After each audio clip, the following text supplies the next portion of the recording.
ಎಲ್ಲರನ್ನ ನಮ್ಮ ನಿಸರ್ಗ ಗಾರ್ಡನಿಂಗ್ಗೆ ಸ್ವಾಗತಿಸುತ್ತಾ ನಮ್ಮ ಗಾರ್ಡನಲ್ಲಿ ಇರೋವಂಥ ಕನಕಾಂಬರ ಗಿಡಗಳು ನೋಡಿ ಎಷ್ಟು ಇದ್ದಾವೆ ಅಂತ. ಅಂದರೆ ಹೂಗಳು ನೋಡಿ ಗೊಂಚಲಾಗಿ ಬಿಡುತ್ತೆ, ಯಥೇಚ್ಛವಾದ ಹೂಗಳು ಸಿಗುತ್ತೆ ನನಗೆ.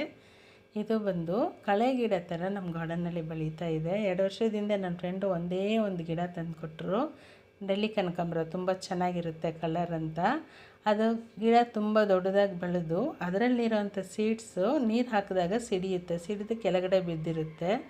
ನಾನು ಆ ಗಾರ್ಡನ್ನ ಗುಡಿಸ್ಬೇಕಾದ್ರೆ ಆ ಮಣ್ಣನ್ನು ತೆಗೆದು ನಾವು ತೊಟ್ಟಿಗಳಿಗೆ ಹಾಕ್ತೀವಲ್ಲ, ಆ ತೊಟ್ಟಿ ಯಾವ್ಯಾವ ತೊಟ್ಟಿಗೆ ಹಾಕೋದು ಆ ತೊಟ್ಟಿಲೆಲ್ಲನೂ ಗಿಡ ಬಂದು ಅದರಲ್ಲಿ ಮತ್ತೆ ಸೀಡ್ಸ್ ಬಿಟ್ಟು ನಾನು ಕಲೆಕ್ಟ್ ಮಾಡಿರೋವಂಥ ಸೀಡು 2 ಎಕರೆಗೆ ನಾವು ಗಿಡಗಳನ್ನ ಇಡ್ಬೋದು, ಅಷ್ಟು ಸೀಡ್ಸ್ ಕಲೆಕ್ಟ್ ಆಗಿದೆ.